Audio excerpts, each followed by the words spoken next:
Hi, and welcome back to another episode of Life Happens, Let's Chat. I'm Christy Beatty. I'm Missy Boggs. All right, Missy, what are we talking about this week? We are talking about being 20 versus being 50. Woohoo! In some ways, like I would go back, and if I would only go back if I could be me and know all that I know now. Yes. Right? Yes. And I think that's probably pretty universal. And today we were going to talk maybe more about careers versus what's important in your 20s versus what's important in your 50s. Yeah. Yeah, I don't know that I would go back per se.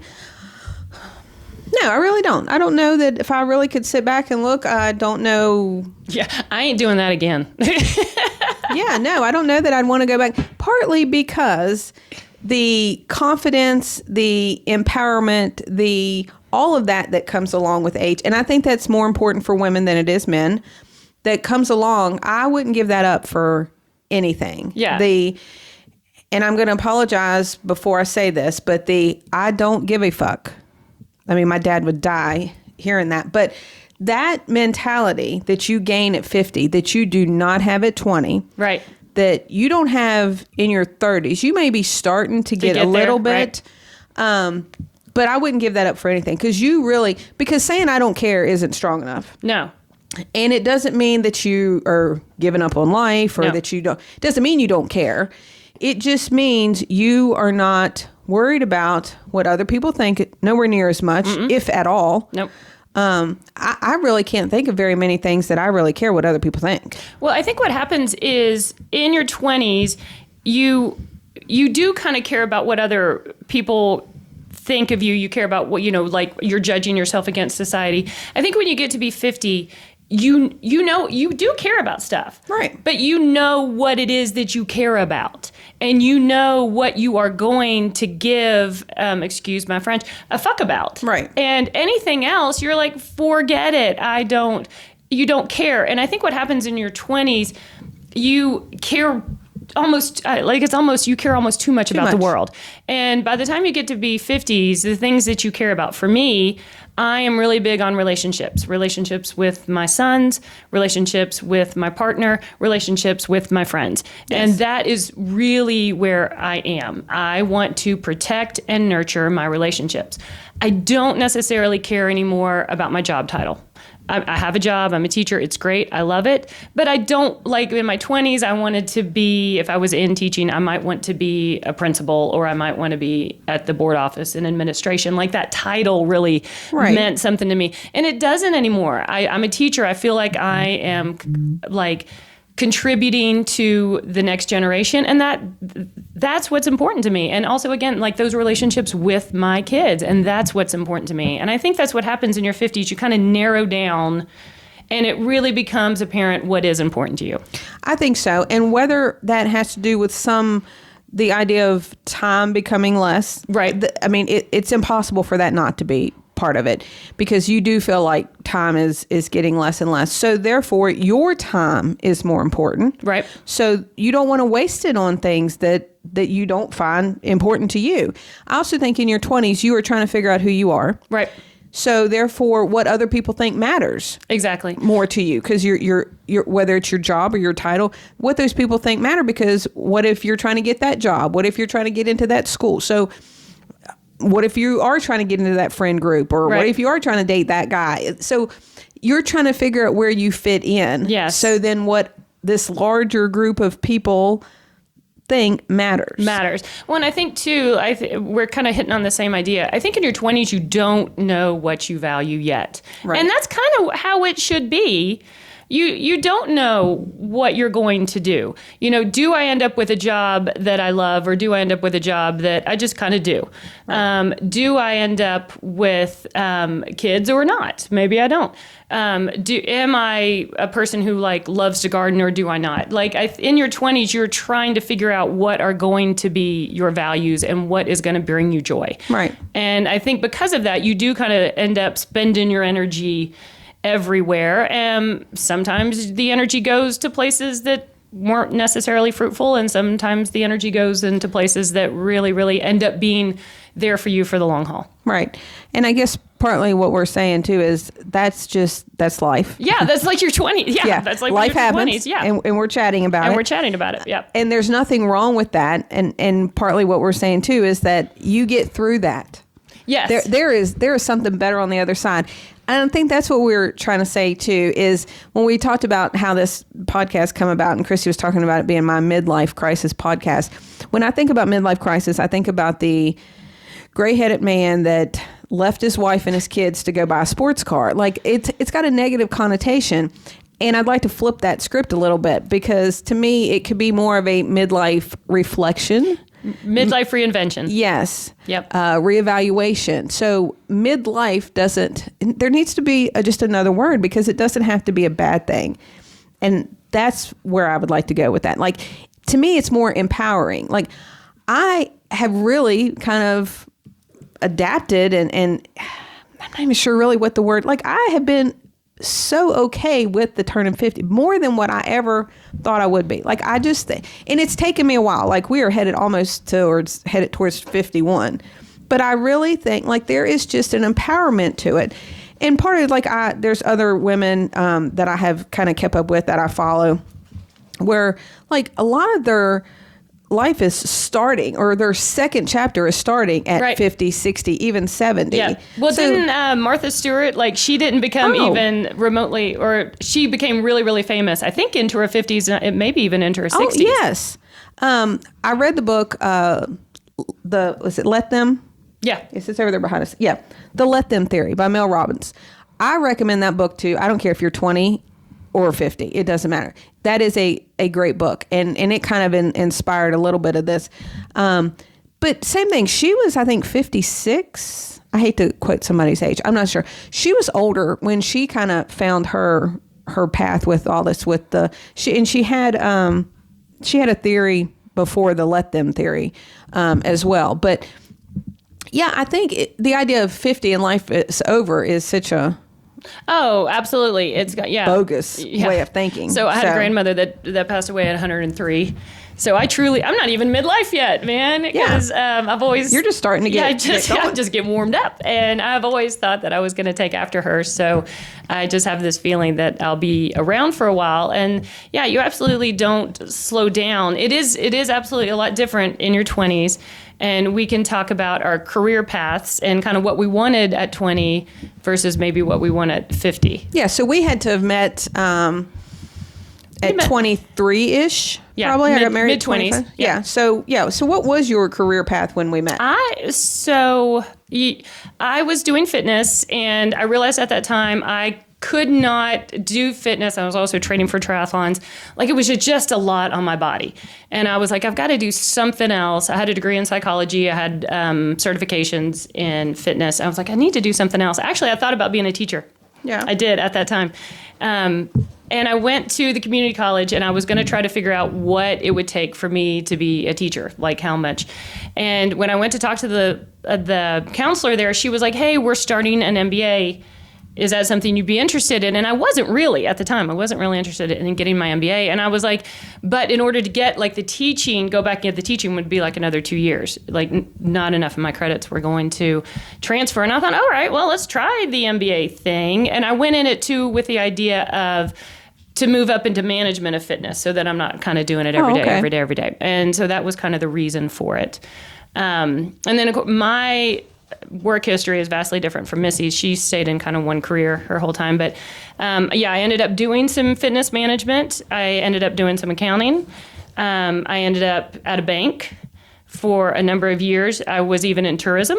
And then I ended up in nonprofit within the school system. And then finally, I ended up actually doing an alternative certification and becoming a teacher in my mid-40s.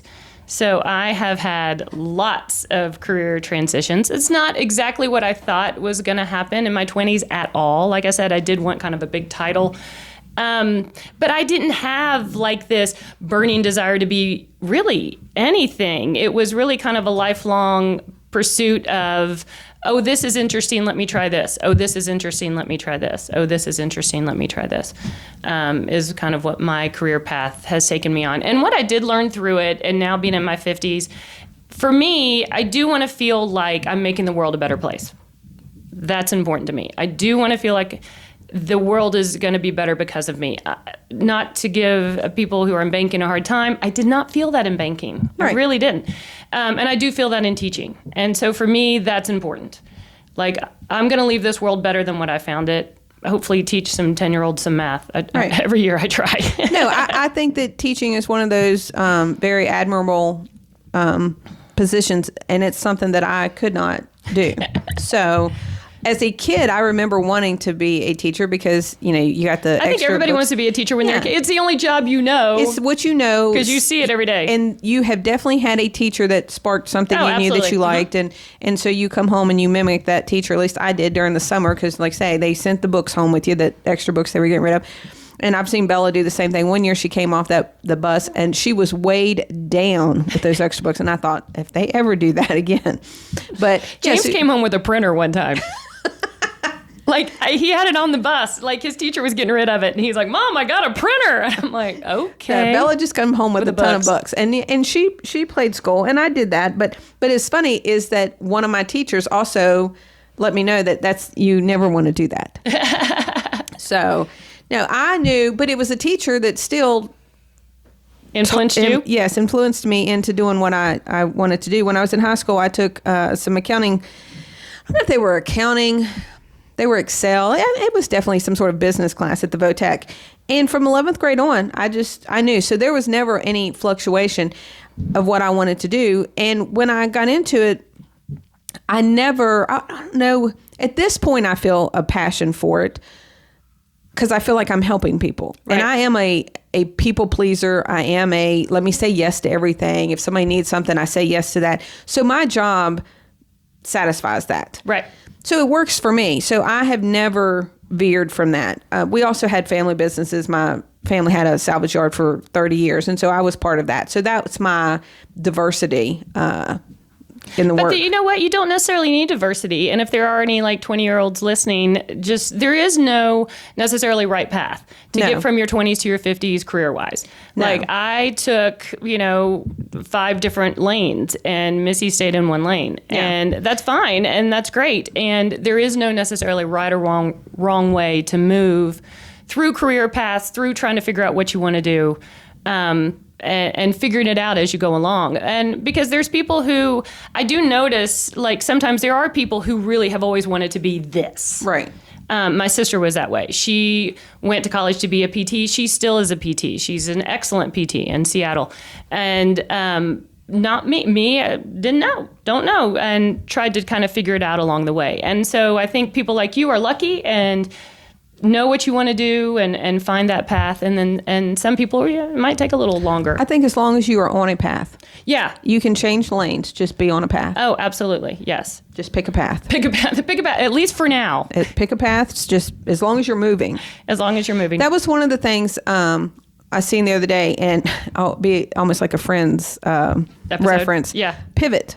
Oh, yeah. It's okay to pivot. Yes. And in some ways, you need to pivot. Yes. If you stay stagnant, whether that be physically or mentally, that can be problematic. Yeah. And actually, I think when I think about how many different jobs I've had and my different careers, I think because I don't feel stagnant necessarily at 50, at all. But if you think about it, I've really only been a teacher for about 6 years. So for me, I'm still kind of new in the field. And so I don't feel stagnant at all because I haven't spent, however many years. So I think that can be kind of a benefit. And then you have people like you who have been in the same career, but you just finished up your PhD. Yes. And so I think maybe I don't want to tell you how you feel, but maybe that's how you kind of work with not being stagnant. Like you continually... you started with an accounting degree, you got your MBA, and then you go on to get your PhD in accounting. And so I think so. It's just something that keeps kind of challenging me, because for me, tax season is crazy January through April. Right. And although I have enough that keeps me busy the rest of the year, the kids have been what's really kept me busy. So it's given me the flexibility. I work for myself, so I definitely have flexibility. I can kind of set my own hours and that type of thing. It's worked very well being a mom of 3 kids. But for me, it's almost like every tax season, I'm doing something new. Right. It's the same thing, but of course things change and there's always something new going on. But it's like I start over again. So if January through April was like that all year long, yeah, you'd totally get burnt out. Oh yeah, that would totally be burnout. So for me, every January, it's like starting over again. You gear up. You're in season. So I say I like to see it come and I like to see it go. So that is kind of a way of not being stagnant, because like say I have to refresh myself. I'm like, gosh, how do I turn this program on again? Like it's new. What's all my over password? Again. Yeah. They're written down. I know you're not supposed to do that. They're written down. Well, and I think we're talking about how our career ideas change from when we're 20s to the 50 into your 50s. I don't think you realize in your 20s how much having some kind of flexibility, how important that is. Oh, yes. I know when I did become a teacher, I got into the school system about the same time as my youngest was getting into school. And there was a vast difference between me working at a place where it was very hard for me to get off. I didn't have snow days off. And so when something happened with school, it was like a Herculean effort. And I feel for the parents who don't have that flexibility, especially when you're young. And I love that I'm a teacher because, snow days, I'm off when he's off. I get out when they get out so I can pick them up. Just having that flexibility is huge, or like you have the flexibility because you own your own business. Yeah. I don't think you realize in your 20s how important that can end up being. Yes, where in your 20s you're thinking maybe that title, and if you don't have kids or you're not thinking about having kids, and it's really not that big a deal. And then you have kids, and you realize, one of you, or grandma, grandpa, uncle, aunts, and uncles, somebody's going to have to help you, get those kids where they need to be. Yes. I don't know. What's another thing maybe in your 20s that you don't realize? In your 50s, you realize. Let me check these glasses out that I've needed since I was 40. Pay. How big is pay? How big is pay?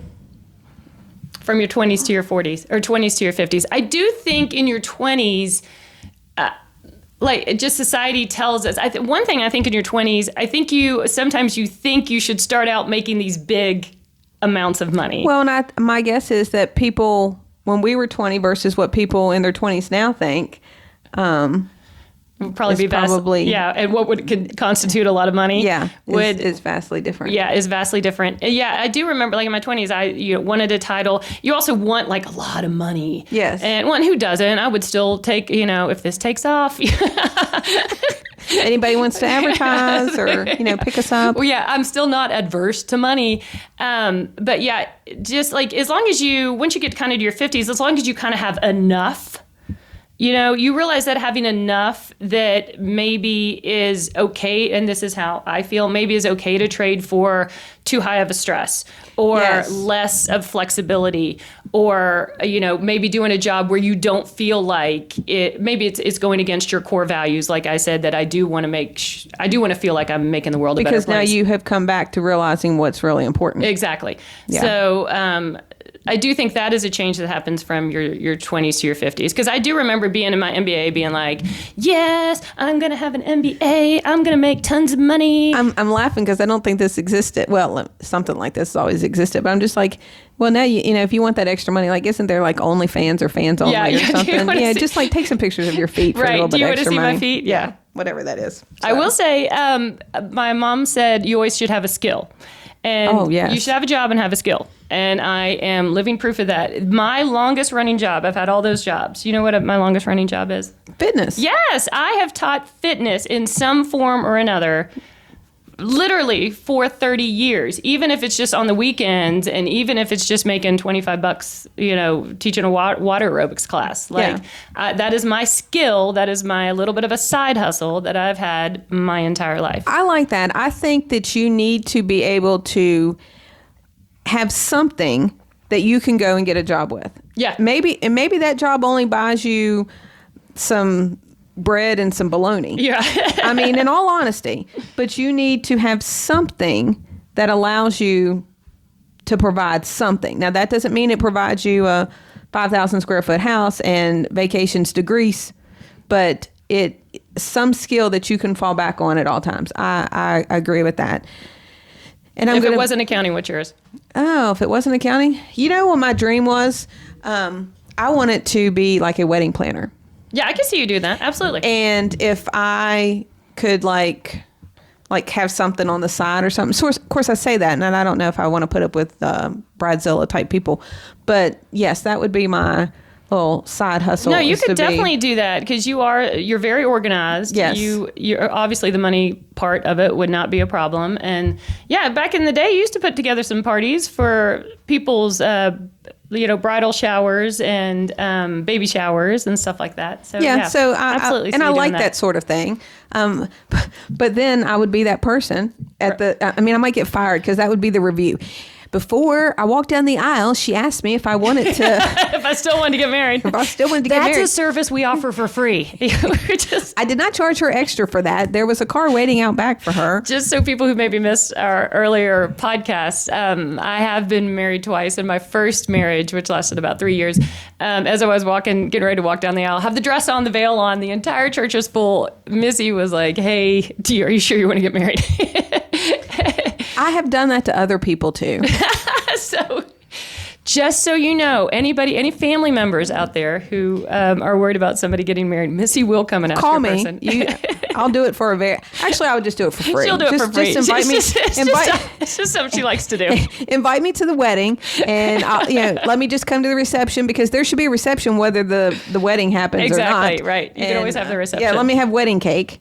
Let me bring a +1 because I don't want to walk around the reception not I'll knowing come anybody. with you. Yeah. So then I'll just be there, and either the bride leaves or she walks down the aisle. But it might save a lot of heartache in the end. You never know. So yeah, if I had that going on, then my reviews would either be, can't believe she asked that, or somebody's going to review and go, finally somebody asked that. saved me a lot of trouble. That guy ended up being a complete douche. Not the best. Okay, so let's head back to talking about how job changes and career changes from our 20s to our 50s. Let's talk about going forward. So from 50, you're at midlife. It's not a crisis. It's a reinvention. I know you've started the podcast. Any other things you want to do? Anything you still want to kind of maybe accomplish from here on out? No. I love that answer. The answer is no. This is it. No. The podcast. I've reached the pinnacle. I think this is our form of some entertainment and sharing information that we're making the world a better place. I like what I do. I'll take that back. I love what I do. So that's my shout out to my for my industry. If you are young and you're trying to figure out what you want to do, or guess what? If you're not young and you're trying to figure out what to do, go be an accountant. They are in need like everything else is. I love my job, and it has given me wonderful opportunities. So, no, and I don't have any desire to scale back. I hope Mike finds retirement soon. Now that one might be something we could talk about changing in midlife. Yeah, I feel pretty good. Like I said, I'm actually kind of new to my field, and every year, one thing they always, as you teach teaching, they always tell you to look at your lesson plans, and then every year reevaluate. That's just something you do. What could I do better? What could I do better? And I'm still in that place where I'm like, here's what I want to try next year. Let me see how this works. Here's what I want to try next year. And we're in our third 9 weeks, and I'm already thinking, okay, that worked pretty good. Let me try something else. And I kind of feel the same way you do. I don't necessarily want to switch anything or change anything. I just want to kind of keep trying to be a better fifth grade teacher, and I've got ideas.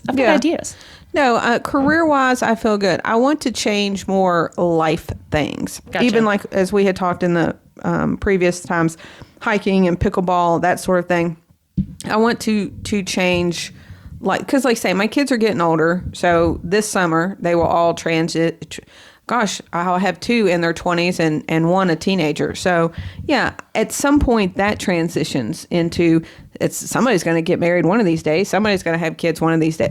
So that will transition. Okay, so I'm going to ask the burning question. Lord. Are you going to ask Lexi Oh. as she walks down the aisle? Oh my gosh, I'm going to ask that question on more than one occasion, and she might as well just suck. And I'm going to ask Lexi. I'm going to ask Chaz. I'm going to ask Bella. I'm going to Yes. ask Will, and I'm going to ask James. I'm going to ask them all, probably, and I'm not going to wait to the last minute. I'm going to ask. So, and they can go ahead and tell whoever it is they're marrying. My mom's going to be asking, "Are we sure that, Yeah, that they just want so to do?" FYI, Oh right. yeah. So yeah, absolutely. Do you want to talk a little bit about what you are thinking with Mike? Like, because he has had a very kind of physical job his whole life, He has. and how maybe that transition is going. Yeah, my husband is a logger, and it's definitely been very physical, and it takes its toll on him. So we are kind of physically in two different phases of life, places right now. definitely. And I'm not real compassionate about it. Maybe you need more estrogen. Yeah, maybe. I'm like, let's go for a hike. Let's go. And he's like, I've done walked. But in my defense, I'm very grateful Mike is all mechanical. So he does get out and cut trees every now and again, but he sits in a machine more than he does, But he spent years climbing up and down the hills cutting trees. So I'm going to try to encourage him to be a little bit more outdoorsy and active with me. We'll see how that goes. Funny because I dated a forester for a while, and I do remember like on our time off, I would be like, let's go hike. And when they've been out in the woods, Have no desire. they have zero desire. Yeah, no, Mike has none. Yeah, that was such a bummer. So No. yeah. And I can't fuss a whole lot because there's not a whole lot of things he says no to. What about pickleball? Is he a yes for No, pickleball? that'll be a hard no. But he did get it back on a set of skis.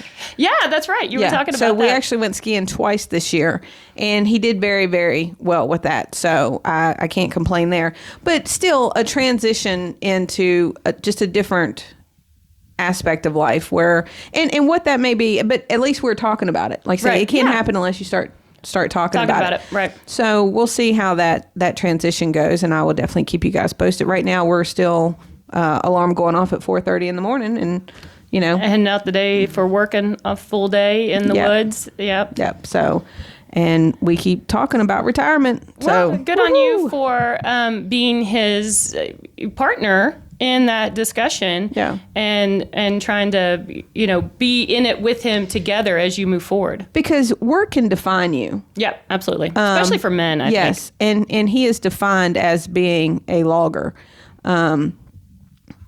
and that's hard to transition out of. Yeah, that. if that is part of your identity. Yeah. And that's so if he leaves it, Yeah. what am I? Well, obviously you're still a dad. You're still whatever a skier. what are his other hobbies, Yeah. right? golf. Okay, yeah, you're still At a least golfer. he has some hobbies. Yeah. So I mean, there's that, and there's a lot of people. I mean, my dad never had any hobbies. He worked forever. And I was going to say, how long did your dad work up until, how long was he retired? Somewhere between 8 years. Yeah, so maybe. really not that long, Not that right? long. I mean, his hobby probably was just coming and watching the kids play ball. But yeah, he really didn't have. And I mean, him and my mom liked to travel, but they weren't able to do too much of that towards the end. But yeah, I mean, when you work all the time, you just don't have hobbies, and that's kind of what he did. So Mike does at least like to golf. We just need to win the lottery. Like if we win the lottery, then he can just golf all the time. Don't we all? Yeah. So that's the goal. We're all just one lottery win away from our dream life. Yeah. All right. Anything else? We're almost out of time. Anything else we want to talk about career-wise? How it changed from our 20s to our 50s? I mean, I can't think of anything. It does else. change, though. So, It does. yeah, and if you're in your 20s and you're thinking, oh my gosh, it does feel almost, I do remember it feeling kind of like this monolith thing, like, oh my gosh. It was one of not. the most important things, and then you like say as you grow and you start to figure out who you are, you figure out that that's not the most important thing. So yeah, it's like this. Your career when you're in your 20s, it takes up all this bandwidth, and then as the older you get, it's still there, but it just takes up less of your bandwidth. And like I think you're a that's- mom, yes. you're a gardener, you like to walk, you like to bake, you like all this other stuff. You like to travel, like fills out that bandwidth, and it's not so much, oh, I'm just my career. Yeah, and I think that can be true for women whether they have chosen to have kids or not, because like Absolutely, say you still have, well, you probably still have a family. And there's just other things, whether you're involved with your community, there's just other things that you find are important. Right. To take yeah, up your and maybe time. that's your takeaway. Like by the time you get to your 50s, your career's important. It's just not the only important thing. Yeah. And that's a good place for it to be. Yeah. So I think we can stop there today. This has been our third installment of Life Happens. Let's chat. Yep. I'm Christy Beatty. I'm Missy Boggs. Don't forget our email address at lifehappens.letschat@gmail.com. We are going to have a couple other episodes, so I'll give a little teaser. We are going to have one comparing the dating in your 20s versus dating in your 50s. I'm going to be kind of the moderator. No, that's not fair. Yeah. So you can't. No, I don't want the whole thing about me. Can we bring in somebody else? Oh no, we are. Are we? Oh no, Lexi said she would join on that one. Oh, that would be fun. Yeah. Yes, Oh, let's that's do what that. I'm saying. I'm just going to be I kind thought of it was just like you were just going to talk about me and asking me about I'm not really dating at 50. I was like, that could not fill a whole half hour. I'm sorry. No, Lexi said she would. It was horrible, and then I found a great guy. That's end of story. So we'll discuss that one, and then we are going to discuss some sports, kids in sports, a little bit. So we'll talk about that a little bit. So we will catch you guys on the next episode. Tune in. Thank you. Bye. Bye.